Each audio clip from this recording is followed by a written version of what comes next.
Hi, guys. Welcome back to the MVM Show. I'm Titus, and I have a good friend on today. Has been on before, Elliot from Freelance Duck Hunting. Good morning, Elliot. Hey Titus, thanks for having me on. It's good to have you. I'm a little bit on the struggle bus this morning with my brain. Been fighting a little bit of cold or something, so I think that NyQuil from last night got my head rattled a little bit. But here we are. We're ready to get started, and you guys sent a lot of questions in. I know, Elliot, you asked questions on Instagram, and I did too. In fact, Elliot, that's not even from Facebook. So I'll probably maybe do a separate episode for you guys answering your questions there from Facebook on the MVM Show podcast group there. So we'll stick to these, and we'll go through the ones that could kind of go for both of us. I think we'll start out with this one, Elliot, which is, I think, a good question for both of us. And you go ahead and response to this first. And by the way, guys, we are doing a podcast marathon.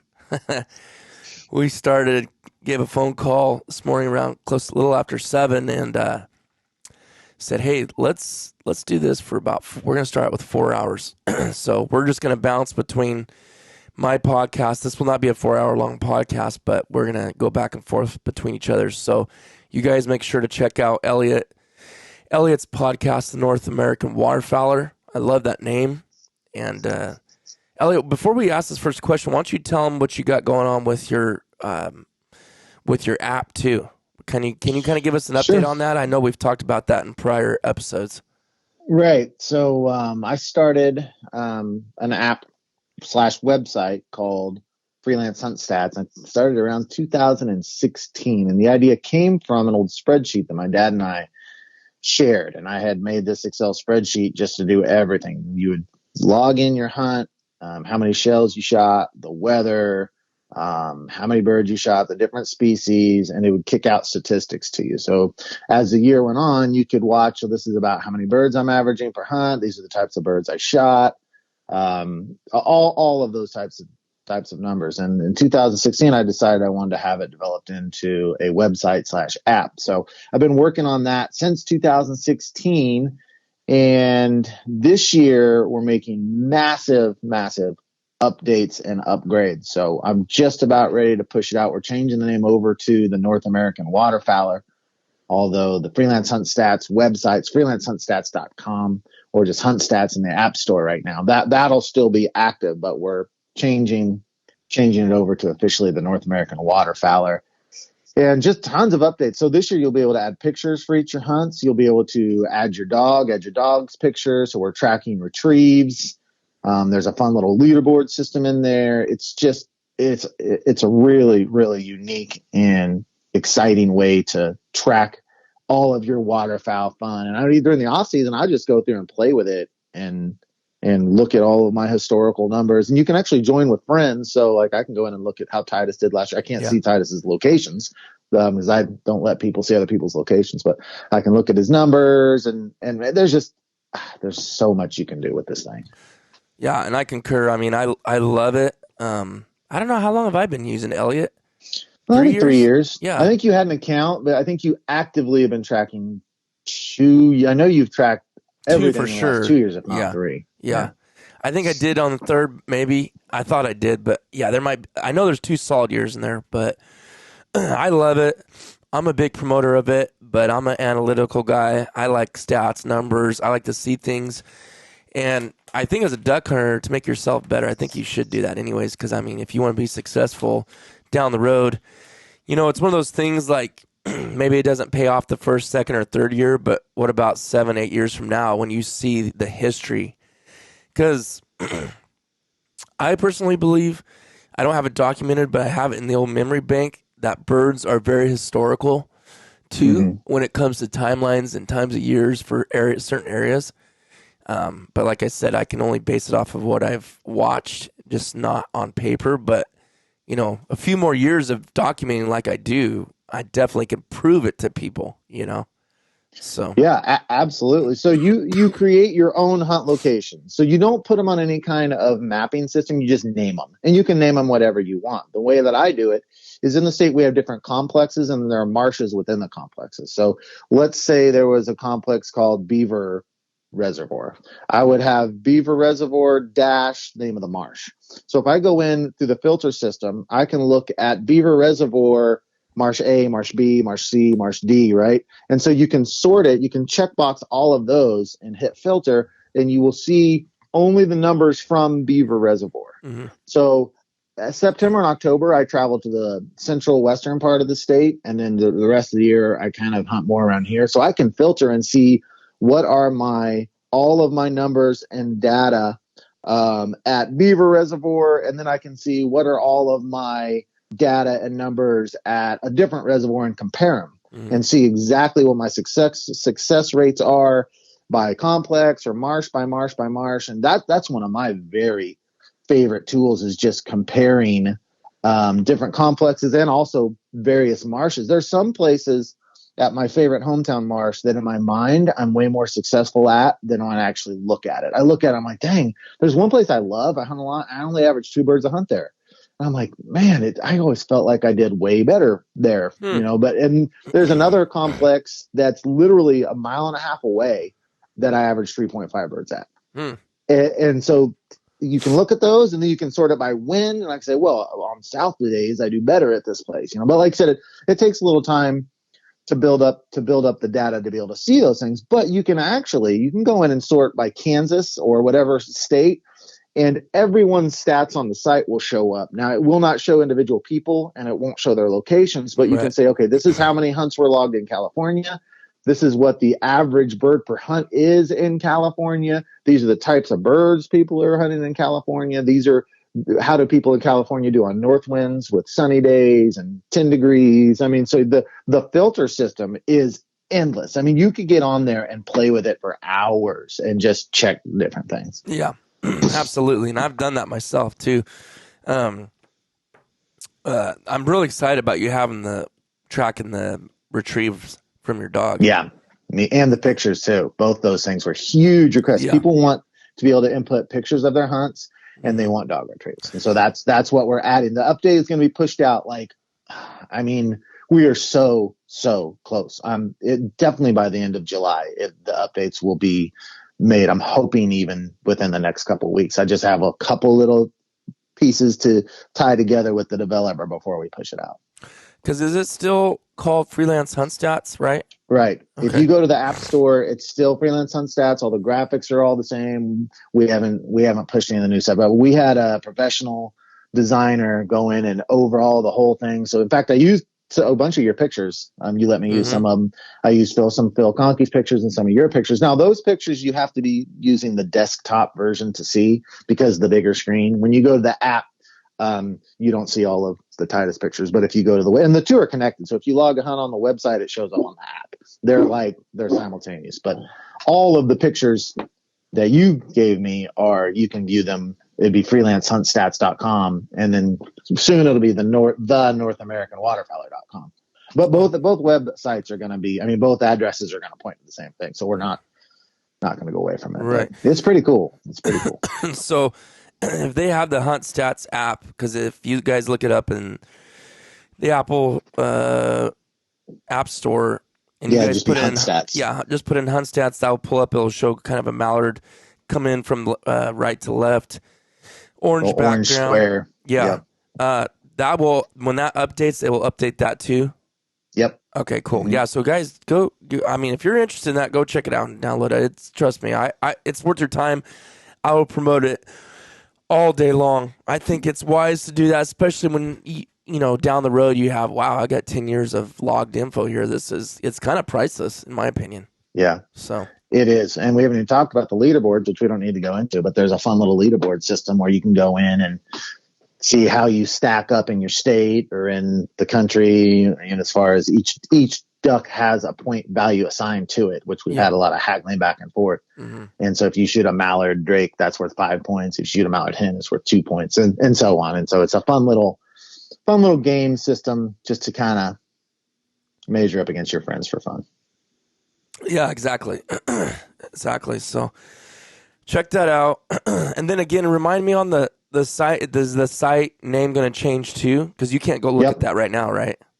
You cannot look at the new version right now. Now, by the time this comes out, we are literally days. I'm hoping when you're working with developers, sometimes you think it's days and it actually turns into weeks, but we are so close to Yeah. rolling out all of the change. Now the functionality is, I mean, there's going to be some new additions, but the base functionality is the same, but it looks so much prettier. My wife, who's a children's book illustrator, in 2016 designed that because I just didn't have the money for it. Now we've had a professional designer. So the really cool looking site's going to come out here real soon. And that's when it'll be you'll see the North American waterfowler but you can still find it on freelancehuntstats.com. Even when we roll out the new stuff, you'll be able to put in freelancehuntstats.com and find it.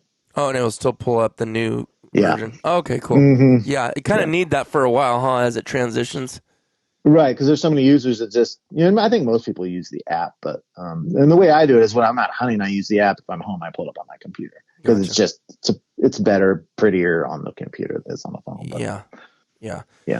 All right, well, let's get into the first question. And Nate Richardson Outdoors on Instagram asks, how do you find the time to make content between work, family, church, etc., and just tips for time management? So I don't think we want to ask this like just dial it into making content. We can answer that. You can answer that question too.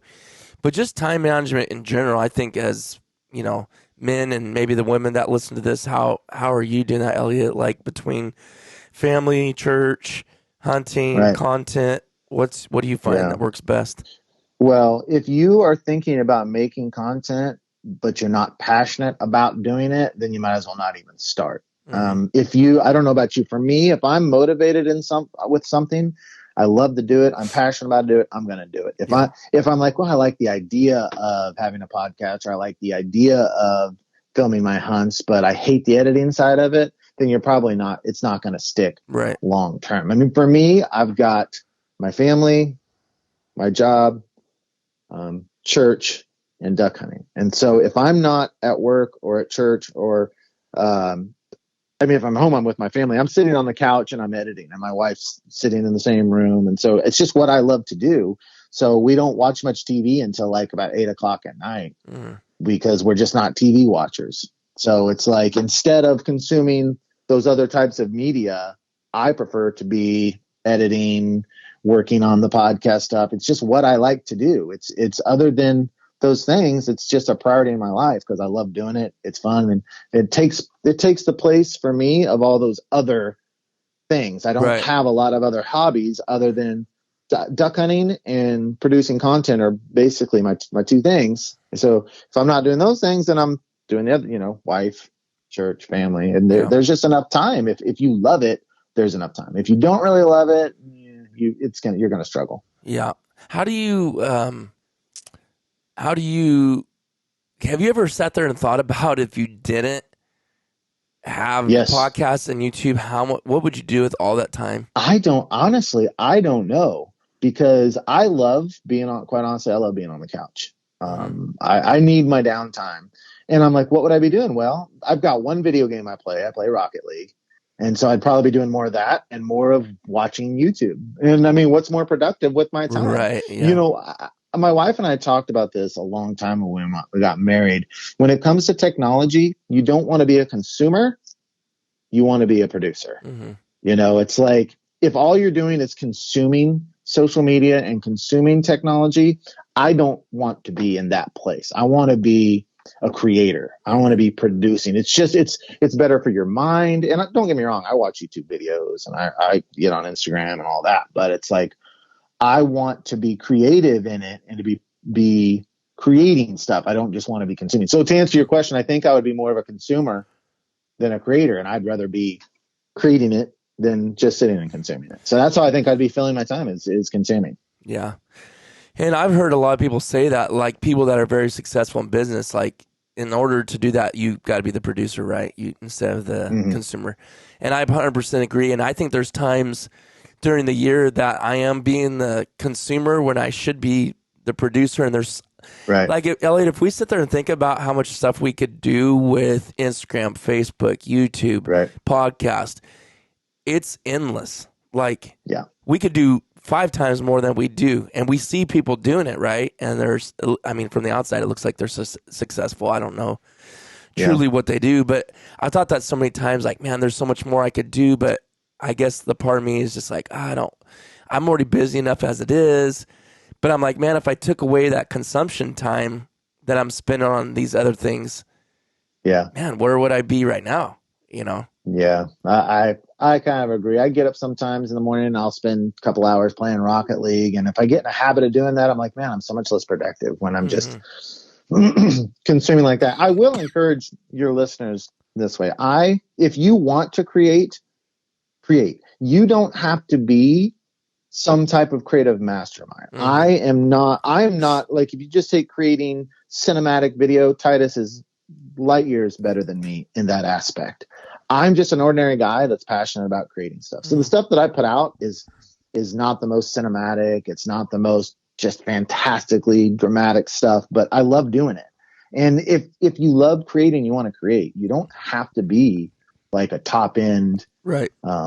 like creator, like you see on advertisements where they're using $10,000 cameras and everything is so Right. perfect and lighting's just right. You don't have to be that. It's fun to create and to produce. And YouTube, what YouTube really wants these days is a relationship with you anyway. So it's not even that important that you're like top of the game as far as production value, you know? Mm-hmm. So just go do it. Just start creating. Yeah, I'm with you on that. I mean, what I would say to answer this question is it can be tough at times for me personally because I feel like sometimes when I'm at home, if I'm not at work and I'm doing stuff here, doing content, and I'm very heavily involved in my church Mm-hmm. and active there, so you got that responsibility, and that's a big responsibility, and then you got your family, which is number one. So it's like I find myself sometimes when I am at home, I've heard the term before. You're absent, so like an absent father, like you're home but you're not at home because your brain's not there, right? Mm-hmm. So I do find out sometimes when the girls come in my office and they want to ask me something or talk to me or whatever. Like sometimes maybe I just don't fully. Like I'm looking at them, but I don't hear what they're saying. You know what I mean? And that's not a good place. Yeah. I don't like being in that because later on the road, down the road, like say the next day, I'm driving out town to work and now I'm not around them. I'm like, what a dummy. Like, why weren't you listening to, like really listening to what they're saying? Like not just, okay, shallowly listening, but you're like grasping what they're saying. You're really focusing on eye contact and paying attention. Like I beat myself up a lot about that because I do know that I have a problem with that and I don't like that, So let me ask you this question. Has your wife ever had to kind of redirect you in that area? sometimes she don't really say much and I'd probably be better off if she did. She has a few times when I'm like, sir, you gotta, if you see me doing that, please tell me, and when I do that, she will. And sometimes I don't like it when she finally does. But then I tell her, I'm glad you said something, like you're right. I wasn't really paying attention or it's hard the moment they say it because in the moment. our pride and our selfishness blocks it. And then as it sinks in, you can take it in a little better, right? Yeah. Yeah. So that's something I think I'm always just going to have to work on because I'm a very how do I explain that? I don't even know what I am considered what you would call me, but let's say if I'm doing something, I think what it is sometimes I'm not very flexible. I think that's my problem.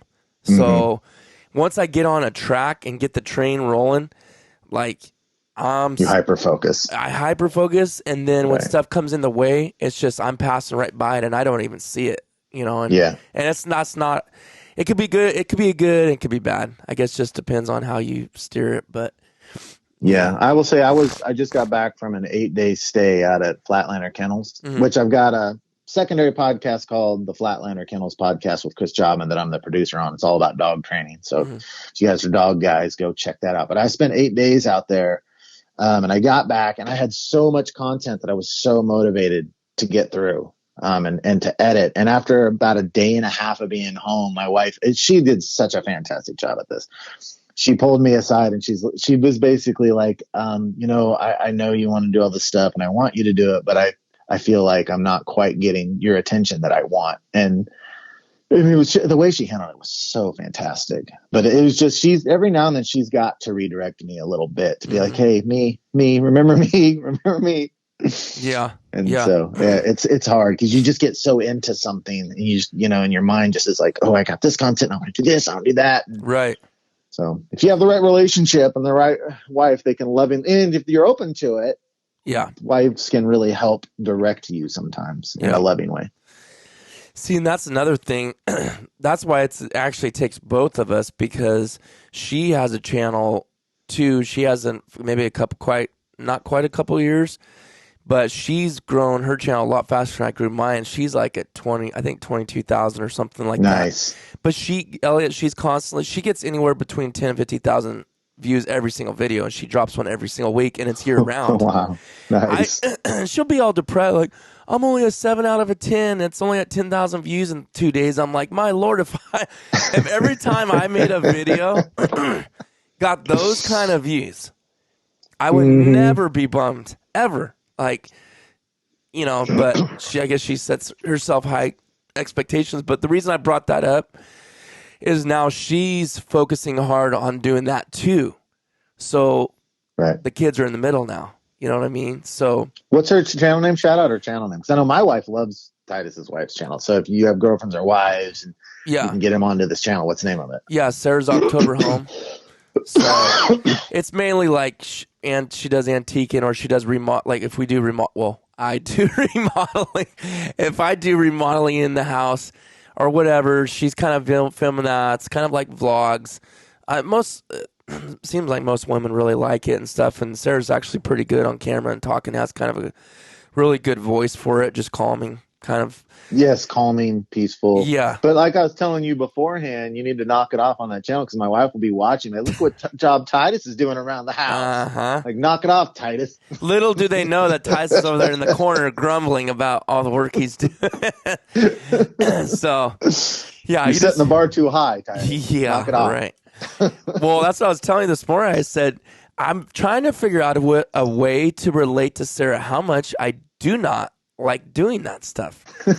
And I finally clicked in my head this morning. I was taking my vitamins before this podcast. I thought, okay, I got it.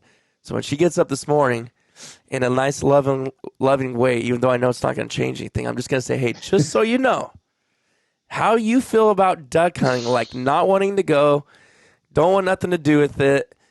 Yeah, hey, go have your fun, but I'm not in to go. That's exactly how I feel about doing all this remodel stuff. I mean, it's rewarding when you're done, right? And I think getting Sarah out there, she would love it. But I don't think she would just like, oh, I want to go every time now. But she would be like, okay, this is fun, because Sarah's kind of like that. Yeah. Like just getting her out of the house sometimes can be a chore, but once we're out, she's fun. She has fun. We have fun. Like, we're going to go, actually, speaking of family and just managing all this stuff, like, so I work quite a bit, especially in the off season. Like, I do a lot of overtime all the way up till duck season. And that's the other thing that kind of bums me out is like, okay, now that I'm not duck hunting, doing all that stuff, great time to do family stuff. Kids are out of school, and then I find myself working a lot more. And it's just like a vicious cycle, And so I'm not doing the crop dusting as much. They just don't need the help, which is kind of unfortunate. It's just better money, and I'm home every day. But I'm doing more overtime with the Metaflight. And what's cool about the Air Methods company I work for, they have bases all over the United States. I think there's only 2 states that don't have. Remember, I've even come and visited you, Elliot, because I was on a work trip or whatever. So, anyways, we're actually going to be going to Northern California. They're going with me, and I'm on night shift. So, I got the whole day from like 8 to 8 to be with them. I'm actually going to take the boat with me, or Pro Drive with me, and we're going to go up there, and we're going to go to some lakes. We'll probably watch a fireworks show while we're up there. So that's this weekend. This weekend you're going to do that. Yeah, we'll be up there for like 4 days. We're up in the mountains, like 4,200 feet. We're just, I don't know, we're just going to do all kinds of stuff. There's some good places to go eat. We'll maybe do some hikes up in the mountains. Like I might even fish a little bit too. The girls love to fish. So it's going to be, we're all looking forward to it, just to be away from everything and just spend some time together, That would be awesome. Just gotta, it's just, the Bible speaks of moderation. That's hard for all of us, you know? Yes. And so if we can do everything in moderation like the Bible speaks of, it definitely makes a huge difference. And that's something I just got to work on all the time. So that would be. Yeah, I struggle with that a little bit. It's like, is the duck hunting in my life too much? It's like, I don't know. It's hard to even talk about because it kind of haunts me sometimes. It's like, am I overboard with it all? You know, I mean, I'm trying to build these businesses with it and everything, and I passionately love it. And I'm closer to God when I'm out duck hunting, especially alone, than any other place in the world. But it's like, is my model, how I've carved around my life, too much? I struggle with that sometimes. Yeah. No, I have too. And that's why I kind of brought up talking about the time and everything. It's like, if I cut those things out, that would give a lot more time for family. So I think, and you know, my struggle the last couple of years is like, am I going to do this anymore? Like, I've thought about stopping doing it, and I've cut way back, and actually it's made my life way better. It's made my relationship with my wife, I feel like, better, with the kids better, with my stress level, which I don't even like using that word because I don't feel like I'm a type of person that stresses easily. But it was getting to that point. I think it's just made a lot of things better that I've cut back. And really, it's not changed anything for me. You know what I mean? I still hunt as much, but I haven't worried about making content as much. And it's really made even the hunting more enjoyable too, you know? Yeah. But it really goes back to what you said. It's like, okay, what would you be doing instead of? Well, I guarantee I already know what I used to do in the past, Elliot. Like you said, I can tell you, I never, ever, and anyone that don't believe this can call my wife and ask her, I never sit around watching movies, ever. I used to, though, a lot. Like, my daughter's kind of picked up that trait for me. Like, she could sit there and eat popcorn and watch movies for hours. And that's not productive at all, right? And I used to do that. I just sit around all day and watch. And like you said, if you start your day out like that, then you're not getting anything done, and you don't really have the desire to do anything. You know what I mean? Yeah. Yes. So I will say every now and then a day like that is okay, but you just can't live in it. And I've tried, like, it's funny. Me and Sarah talked about that too. Is like, I forced myself, like, okay, I'm off today. It's my first day off. No one's doing anything. We're not going to go nowhere. We're not going to do anything. You guys have been busy. I've been busy at work. Let's just sit around and relax. And I find myself about 4 hours into that day, like, I could really fix this in my backyard. I could really do this podcast and get ahead. I'm like, okay, shut it down. Just relax. And I think if I go into those days with that mindset, it's a lot easier to relax than if I just randomly do it, you know? Yeah, absolutely. But I think we beat that one pretty good. Yeah. All right, let's go into the next one. Let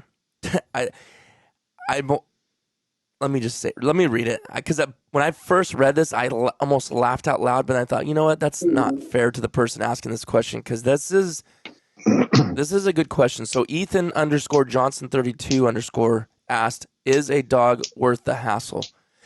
And when I read that first, I kind of like laughed out loud and thought, well, that's not fair to this person. And I don't mean that disrespectfully by saying I laughed, but I would have did the same thing. I would have asked that same question not long ago. And I thought to myself, is this even worth, like, is this going to be worth it? I don't want to deal with that. I don't want to deal with the dog. That's cool. Dog gets your birds, blah, blah, blah. But I don't want to have to deal with him as a puppy. I don't want to have to feed him every day. If I go on trips, I got to deal with the dog. So I totally get it. And I'm going to tell you right now, I'll let Elliot talk. 100%, no questions asked. If you put your time into that dog, if we look at, you won't look at it as a hassle anymore. It will seem like that at first. And looking from the outside in, yes, it does look like a hassle, but I promise you will never, ever think of that word again. Once you get a dog that is trained and is your companion and your buddy hunting, you will just be blown away. And I guarantee you, if you do right with your dog, you'll never go with that one again, ever, as far as a hunting dog. What's your thoughts on that, Elliot? Is a dog worth the hassle?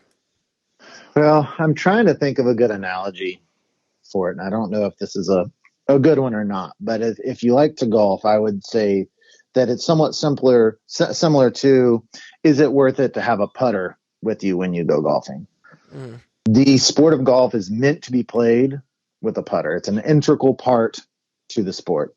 And in my opinion, waterfowl hunting is meant to be done with a dog. It's a facet of it. If you take the dog out of waterfowl hunting, and to me personally, now if you hunt without a dog, that's fine. This is just my personal thoughts on it. It's meant to be done and accompanied by a dog. Now I have hunted several years in my transition between Izzy to Georgie. I've been on plenty of hunts without a dog, and you can do it, but it's just not the full experience. You're handicapping yourself, not just from a technical point of view with the way, I mean, you guys, I'm sure, watch Titus's videos and you see how Rocky dives into those tules and every single time comes out with the bird. How many birds do you think Titus would have lost without? I mean, those big weeds, for us, it's cattails. For Titus, it's tules. If you're by yourself in those, you're losing a lot of those birds. You just can't dig them out by yourself. So just on a technical standpoint, a dog is a tool that without one, you're just handicapped. But from an emotional standpoint, the bond between a man and his dog, and especially a dog that loves being in that environment more than you, is physically more equipped to be in that environment than you, that you actually have a social bond with. The difference of without and with is night and day different. I mean, it is worth every single second. Now, if you just get a dog and you don't care about the breeding and you don't really train it, no, it's not worth it, because a poorly trained dog will wreck your experience. You need to make sure your dog is easy to hunt with. My first dog was not easy to hunt with. It was a dog out of the paper, half lab, half golden retriever. I didn't train it. Its desire was insane. And this dog made my hunting life hell. I still loved having the dog with me. But if you're not going to train your dog properly or take the time to treat your dog properly, then do not get a dog. But absolutely, it's worth every single second. I cannot imagine just being like, you know what, I'm done with dogs. It's a different game without a dog at your side. Yeah. And going back to what you're saying, they could ruin your hunt. I've heard those guys in the pond, you know.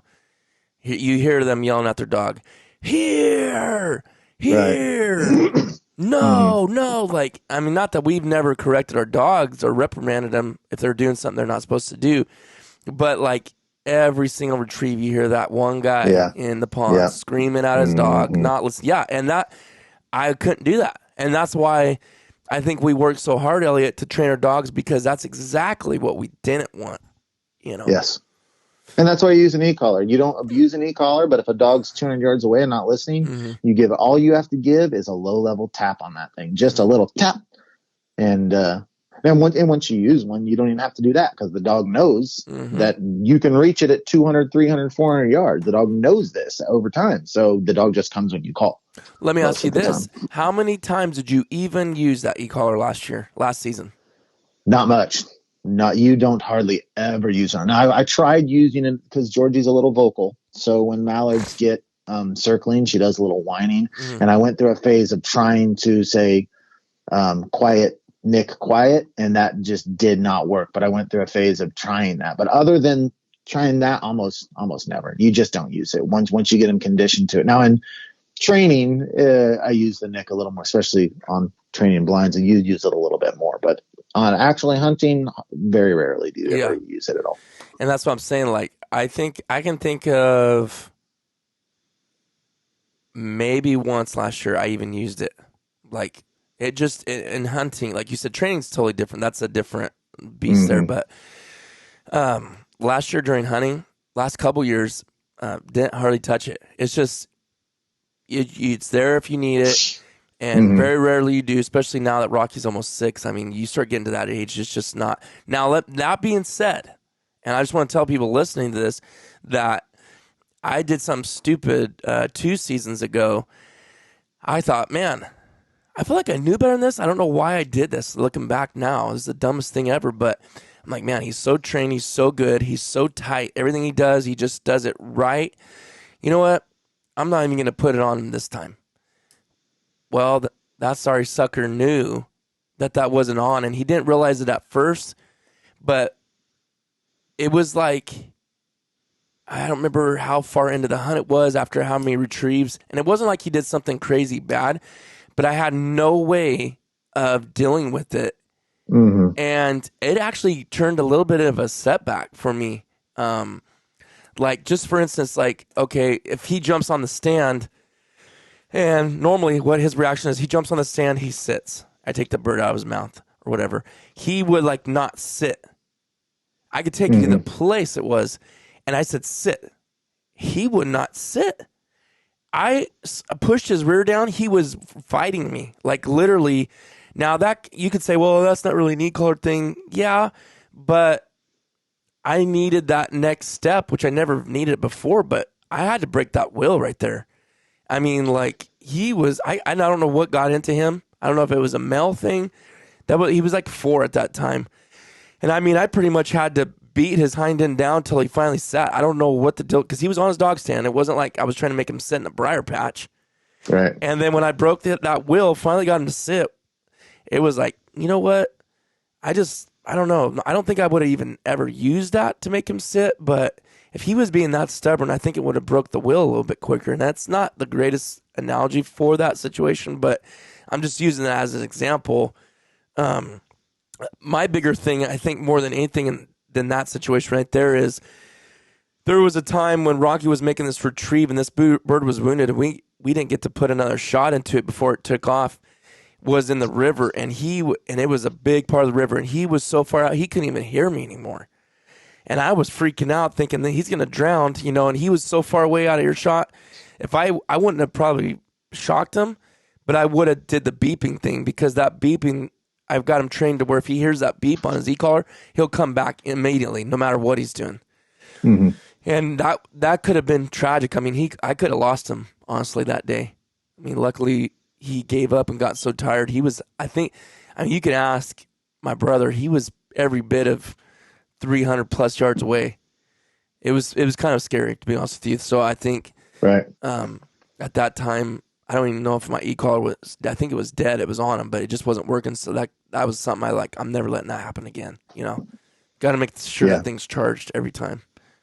Yeah. And for those of you that are not familiar with e-collars, when you correct a dog with an e-collar, you're not just holding it down and frying them. Mm-mm. You have a setting. So my e-collar, I use a Sport Dog 1225, and it's got 1 through 7.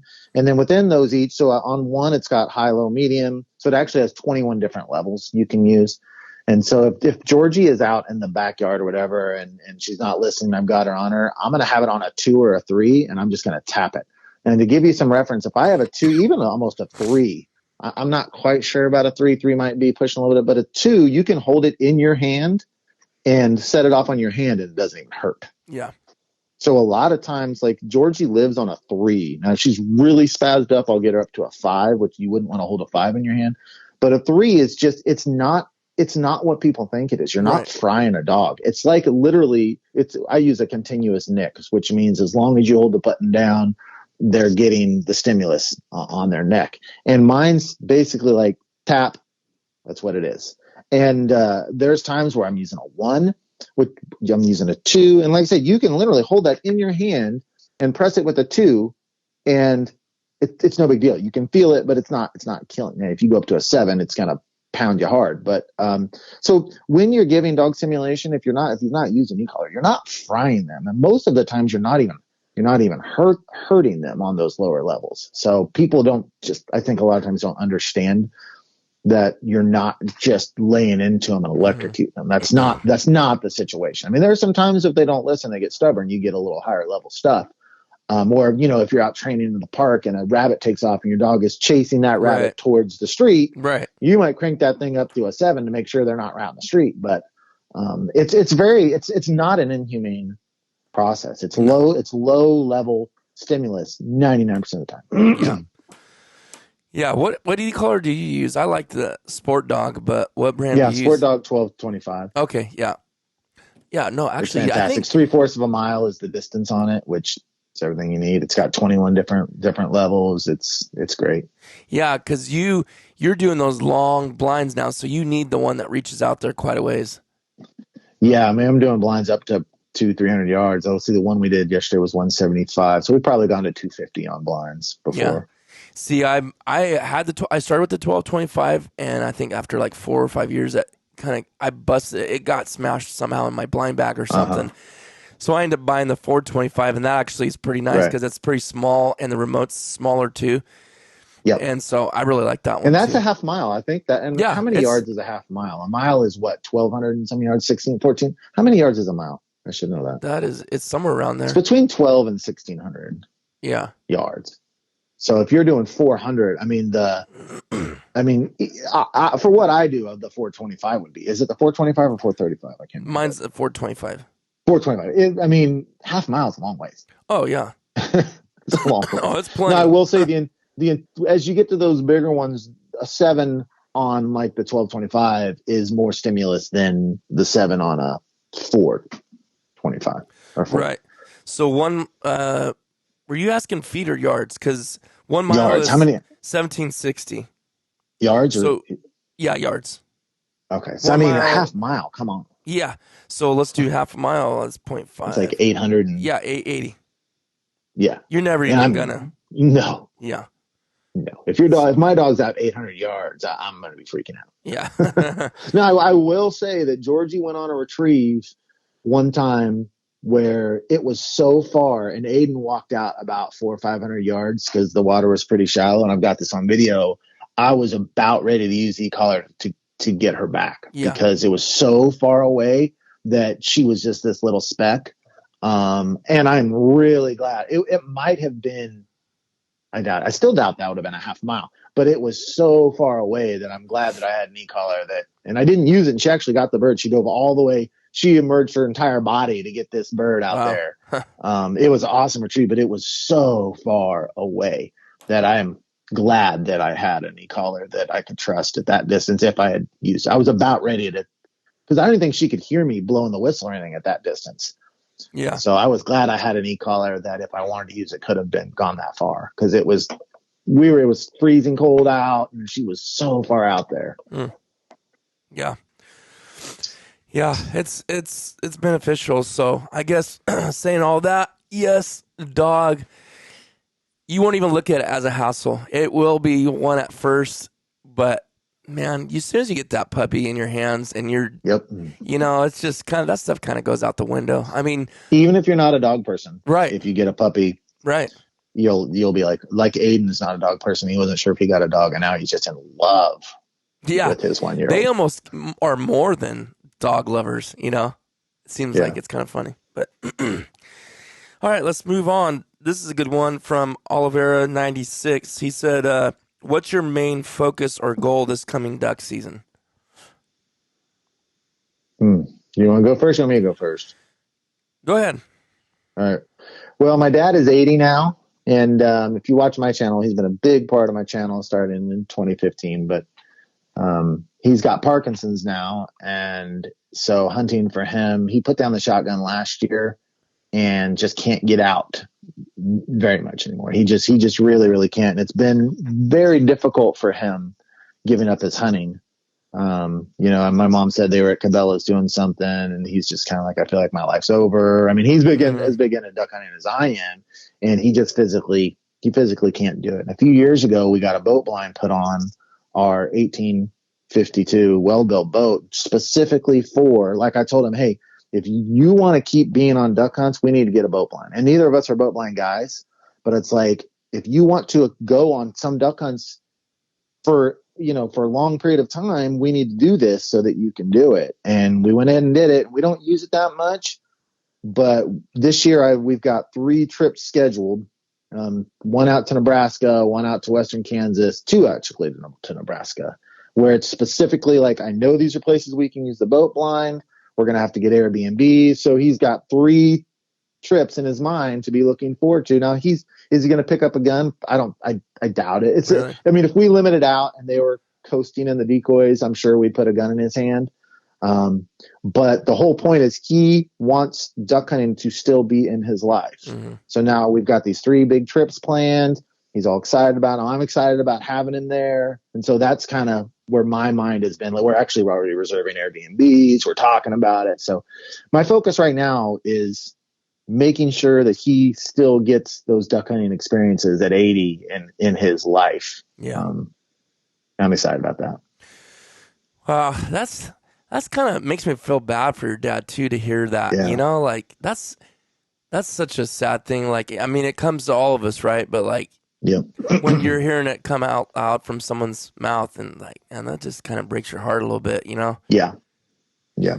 Because But I'm just so glad he's still going to be in the boat with us. Exactly. How old did you say it was again? 80? He's 80. Yeah. He's 80. Okay.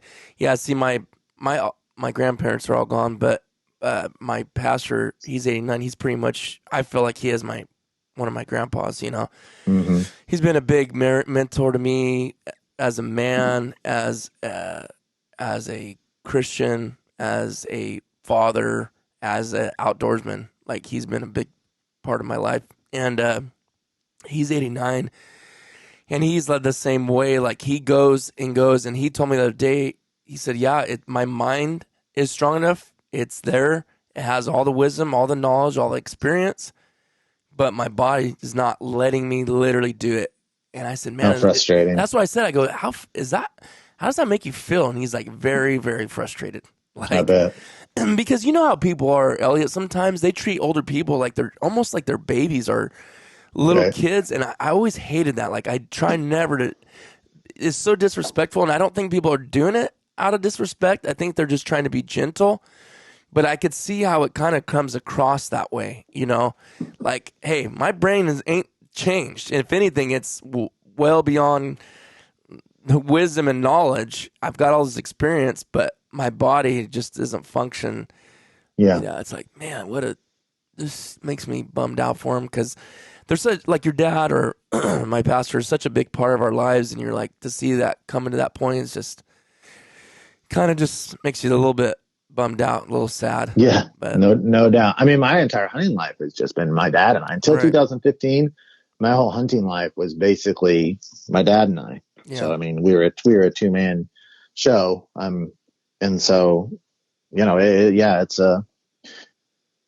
it's something you just have to go through in life. But he's still out there. He's still kicking. So he's going to be with us a bunch. So it's gonna be good. Yeah, that's good. Your main focuses sounds a lot nicer and better than mine. Well, I've got some selfish focuses too. Well, let's hear those before I start telling mine. Well, I mean, Kansas is saying we can't film anymore, so I'm figuring out how to work around that, and how I'm going to still be able to strive towards my goals, because my ultimate goal is I want to go full time with waterfowl stuff. And I've got a lot of things going, 2 podcasts, YouTube channel. I've got probably going to start a Flatlander Kennel YouTube channel. So it's like, I've got a lot of things going on, and I'm working towards one singular goal. And that's more freedom in my life and being my own boss. I don't want to boss anymore. And so that every season is wrapped around that now. I mean, that doesn't change my love and desire to just the hunting itself, but and I've got this app and everything. So it's like my singular goal is to continue to do what I need to do, to have freedom in my life, to hunt the way I want, to be my own boss, to not be on anyone else's schedule. So that's about as selfish as you get, though. So there we go. Sounds like a good plan to me. I'm working hard at it, and I'm hoping I can see the goal come close, but you never know. It's hard. It's hard. I mean, views, we both of us have done millions of views on our channels. It is so hard to be able to get to the point where it can be a full-time thing. It is so ridiculous. It's way harder than you think it would be. And I feel like you got to cave to the, how do I say this? The first part is exactly what I'm trying to say, but I'm trying to put this in a proper word. You got to kind of cave to the mindset of YouTube. Mm-hmm. I feel like just for that one platform to do that. And we've seen several people on YouTube that have done that to get where they are. And I don't think neither one of us are willing to do that. Like, just play those stupid games, I guess, is what I'm trying to be respectful in some ways and not be too So hard. before you go on, I talked to Jake from Chasing Green, you know him, Mm-hmm. and I talked to him about this very thing, and he kind of changed my thinking a little bit about this, Titus. He said, because I have done things with my channel as far as change the way I do things that I wish I hadn't done to try to appease the algorithm. Yeah. Because I had a thing going the first 3-4 years, and I don't want to get into the specifics of how I was filming, but I tried to succumb to the algorithm. Mm-hmm. And in a sense, it kind of worked a little bit. But what Jake was saying to me, and it really encouraged me, is like the way I was doing things before, the people who were watching me at that time were very, very, very loyal to me. Mm-hmm. And what in his idea is you're better to have fewer numbers, but people that love your content than bigger numbers of casual people that aren't even going to really subscribe, and they're not doing anything for you. They just wanted you to get to the kills quick, and that's all that they really want to see, versus developing storylines, doing it like the way you want to do it, where the people that come with you on the journey are way more loyal to you than getting 100,000 views, but the people aren't loyal to you at all. They're the algorithm crowd. Does that make sense? Oh, And yeah, it kind of made sense to me. It's like I've spent too much time trying to hit that algorithm when I should have been more kind of sticking with my original. Just like, I don't mind if I take 8 minutes to get to the kill shots, where Right. the YouTube algorithm does not like that. Mm-hmm. And I don't show my skunk hunts anymore. And I've gotten multiple messages like, man, I loved your channel so much more when you were showing the skunks, because then it just made you more real. And I Right. like seeing that. And I specifically went away from that for the algorithm. But when I did that, I kind of alienated my base. Yeah. So I almost think we've been looking at it a little bit long. I think it was really wise advice that Jake gave to me. Yeah. It changed my thinking a little bit on it. Anyway. No, I agree with you on that.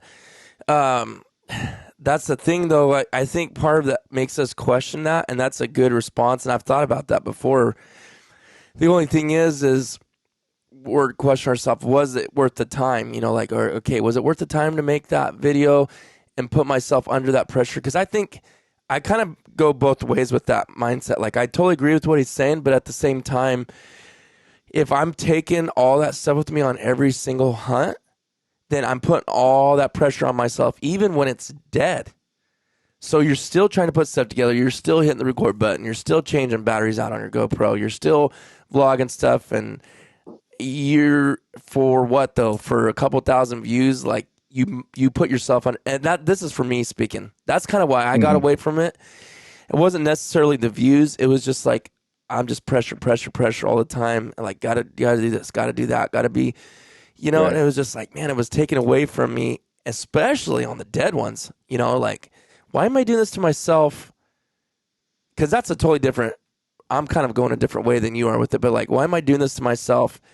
If it doesn't make that pressure on you, more power to you to do it on the dead hunts. But like, if it does, then you just save your energy and save your stress levels, Yeah, but not even the dead hunts. Like, if you love making B-roll because you're really good at it, but you felt like it didn't really give you the more views, but maybe your core audience still loved it. Maybe that group of 4,000 or 5,000 people just are love Titus because of those things. More that than like the dead. It's like making videos the way that you want to, and not succumbing just to the algorithm, because maybe the algorithm and all those views are right. Shallow, hollow. They're hollow views. Yeah. Versus views of people that are really, really into Titus and what Titus is doing. Mm-hmm. Yeah, because here's the thing too. That being said, you can go get a bunch of subscribers and build like one video. You can just get a bunch of them. But my question is how many of those actually stick? I guarantee you a lot of them don't. They get an emotional high off some great video that, like you said, gets 100,000, 200,000 views, but 6 months down the road, they're like, I don't care about this guy. Like, I don't know him, blah, blah, blah. But like you said, you get the core people. Yeah. It don't matter what you put out, you're getting the support. Yeah. And yes, exactly. I would say, for my main focus this duck season, a little more of family, to be on the nicer, less selfish side first. excuse me. Like, I know Vivian don't care too much. My oldest one, she's 14. But Violet's at that age. She's 11. She'll be 12 in September. She got her first duck last year. I cannot wait to put that video out, and she's been begging to come on the podcast. So we're gonna come on and talk about that hunt and stuff. And I'm trying to decide if I want to do that before we watch it or after I post it. I can't decide because I think I might do it before because maybe it will create some more anticipation for when the video actually drops. And it seems like when I've done that before, like, well, I do a lot of recap podcasts about hunts.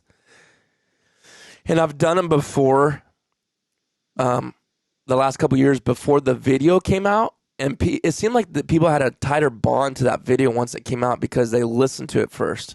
Mm-hmm. So, because I wonder, like, is this going to kill the video if I talk about it now? But it didn't seem to, because I've got comments in the video like, man, I couldn't wait till you dropped this after that podcast. And it was as good as I thought it was going to be or whatever. So I'm like, maybe that's something I need to do more, because I was always trying to wait to drop those recap video podcast episodes till after the video comes out. But I'm like, I wonder if that might be a better approach. I might try that some more this year. But and I'd say it's more fun to read a book before seeing a movie. I've always felt like that. I don't want to see a movie then read a book because it's already in your mind, the visuals. I like to read the book then. So maybe you're onto something. That's true. Think about that. Maybe let that roll around your head, see what you think. But with Violet, will definitely be going with me more. I just know I'm not going to be able to get out of the house without her a lot of times, and I'm not saying I want to. I'm just saying, like, when it's taking a younger kid, you just got to be more careful. You can't do as many things, and it's a handicap. Yeah, and it's cold, and you might be limited on time. And so she's pretty tough. So we'll see. I think we're definitely you're gonna see Violet more on these hunts. And man, she handled that 28 gauge so good. I couldn't believe it. It just really, really good. So we'll see how that goes. I'm not saying like she's gonna go on 3/4 of the hunts or even half, but I definitely think I'm gonna try to get her out during the regular season. 2, 3, 4 times maybe, and then for sure on the junior hunt. And I'm sure that will just increase every year as she gets older, as long as she's interested. So, how old is she? She's 11. Okay, great. But she's pretty athletic and pretty outgoing and high energy, for sure. That's good for videos. Yeah, it is. She can be an entertainer sometimes. So, other than that, on the other side, my main focus for this duck season, you know what? Funny, I know I'm personal friends with the person that asked this. Like, we don't hang out very often, but we see each other at the refuges and stuff like that. We talk every once in a while. But I haven't spent a lot of time thinking about it, honestly. I did have a goal last year, and I don't really like to mention that just because it might not sound like the greatest goal to some people, so I don't really want to say what it was, but fortunately, I did complete it, and I was glad I did. Now I'm moving on from that. But this year, I think I'm kind of back to maybe trying some new places. I would say that's something that's been washing around in my head a little bit. Like, I'm really thinking hard about going to Utah and possibly Nevada. Last year, that goal was I've been building up this basically stack of Onyx pins for the last 3 years and kind of paying the price, right? Having a lot of skunk hunts, having some bad hunts, which is what it takes. Whoa, sir, hold on. Your average was over 5 birds per hunt. You did not have a lot of skunk hunts. No, not last year. No, I'm saying 2 years in a row you've been over 5. No, come on, not 2 years. We checked it. 2 years. You have not been having a lot of skunk hunts. No, I was not 5. Yeah. Yes, you were. 2 years ago. Yeah, 2 years in a row. Go look. I thought you're I was not like getting 3. to 5, and you're not getting to 5 average with a lot of skunk hunts, sir. Well, and let me rephrase. I thought you were actually going to correct me on something else. Bad hunts. That's not no hunt is a bad hunt. That means what I mean by that is if you want to be negative, then you can say a bad hunt's a bad hunt. If you want to be positive, what I try to say is, and I'm working on that myself to be positive, right? You learn something on every single hunt you go on. Is it not true? Yeah. You learn either I'm not going back here again, or you learn like, okay, I was here and I didn't do good here, But as I'm Right. sitting here across the way or 6 ponds over or on the other side of the lake, I seen birds dropping in, and boom, you got another spot. So I would say you gather data on you every gather hunt. I data would every say. single hunt. Yeah. So what I was trying to say before you were saying my average, those 3 or 4 years prior, I'm not saying it was just terrible all the time. What I was saying is I was building up these new places, new locations, new states where I was building up these really good spots. So last year was the year that I was like, okay, I'm not learning nothing new. I'm not trying nothing new. I'm going to everywhere that I've been working on for the last 3 or 4 years Right. to just see how good I could really do, you know. But Learning new places is exhausting. it is. No, it is. And I spent, like I said, a long time, quite a bit of time doing that. So this year, I'm going to kind of go back to that again, try to go to some other states. And I really would like to dip in Nevada. I mean, I'm not that far from it. I'm a pretty close drive, honestly. I could get there in 4 hours. So I thought about it might be too late. I was going to put in for the Swan with Matt, but he already did it. So I'm thinking it might be up. Might be too late. I don't know. But not just that, because to me, a Swan deal would be like a one and done. I don't think I would do it no more than once. Like, what are you gonna do with it, right? Like, me personally, but I think there's some really neat environments there to hunt in that are different. You know, just that desert looking type of landscape. You know, so Yeah. something I want to try. Got lots of things on the list. So that's I've this got your year's list. stats pulled up right here. Oh, here we go. You had to last call 2 me out. years. This is the No, last 2 but years. don't Now, put those 2 years together though. okay, hold on. Let me refilter. Now, let me remind you guys, when I go in and look at Titus's stats, I cannot see any of his hunt locations. Yeah. And he has granted me permission to, I sent him an email invite and he granted me permission to look at his stats. So Yeah. I can never ever see where he's hunting. All right, so let's go to the. Do you even see the names, Elliot? No. Really? Okay. Mm-mm. I kind of that was one That's thing one I thing wondered. I'm I was like, no way. ooh, I better be careful how I put this in there. No one, I can't even go in as the owner of the site. I can't even go. I wouldn't have any clue how to go in and find anyone's names, even on. Okay, you were 3.1 2 years See, ago, I told you, which is a great year. That's a great year. no, But yeah, you were 3.1. it is a good year. It is a good year, but I'm just saying, like, I was like, no way, because I can think of a lot of hunts on that year. Last year was Something's messed up. Hold on, something's messed up because that says 309 hunts. Let me resort that. That can't be right. That ain't right then. 21, 22. I'm gonna have to talk to the developer. There's some little bug there because you don't. Oh, hold on. I was looking at that's the entire Flyways Collective. All right, hold on. I'm sorry because this is the Flyways Collective group, so I wasn't looking at yours. Oh, okay. You were 4.8 2 years ago. 33 hunts, 161, 0 loss. Gosh, you do not lose birds. But I did last year though. Did last year. No, Let me go look. I think 3 or 4. Gosh, I'm so careful, and I just lose more birds than what I want to lose. I'm so careful in my shot selection. So you lost 6? 5 last year. 5, okay. Yeah. I was so mad at Elliot too because the year before, you're like, I can't believe that. And I was like, I can't either. And then last year it was like, and it wasn't Rocky's fault. It really wasn't. It was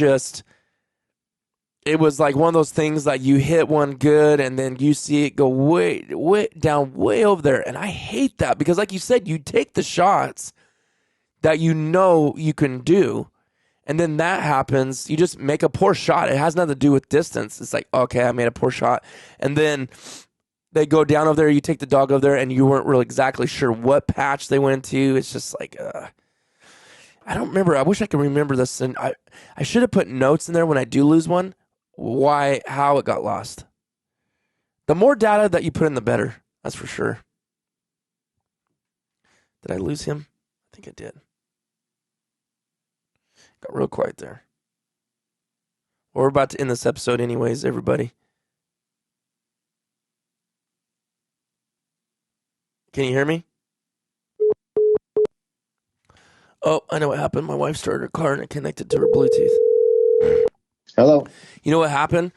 My wife started, I forgot, I disconnected my phone from her car, but I reconnected the other day, and so she started and took off, and it jumped onto hers. She hung up on you, not She was me. hearing me. She Yeah. was hearing me. Yep. Probably freaked her out for a second. Yeah. But anyways, you didn't miss much of what I was saying, but I was saying we're pretty much probably wrapped up at this one. We've already hit the hour mark. But yeah, man, we only got into 3. I guess I should have. Well, I guess I should have moved a little faster. It seemed like it was a good conversation. No, I don't think so. I don't think so. Yeah, so I like when I go into a conversation with podcasts, when I'm listening to them and when I'm doing them, I hate to cut things short. Yeah. I just want to talk about things until we're done talking about things, especially when I talk to people like you. It's like it's more fun just to talk and whatever. Yeah. It's more fluid, it's more natural, it's more fun. Yeah, not to be so regimented, huh? Right. Well, let me say that I should have said this at the beginning of the episode. On the next one, I'll make sure I say it. But you guys, so we're doing basically a marathon. We're going to do 4 hours. And so we're bouncing back between my podcast and Elliot's podcast. So make sure to check out the North American Waterfowler because we're recording all this in the same day. We're just breaking it up between mine and his. So the next one you hear on the MVM show, this second one, will be just continuing conversation going on. But go check his podcast out. Great. I would say if you're a waterfowler, and I think most everybody that listens to this is, for the majority, you will really like his content because he pretty much keeps it at that. I kind of bounce around, and I know not everybody's interested in some of the other topics I talk about, but go over there, and if you want to add a great podcast and learn a lot, because I know a lot of you too are newer.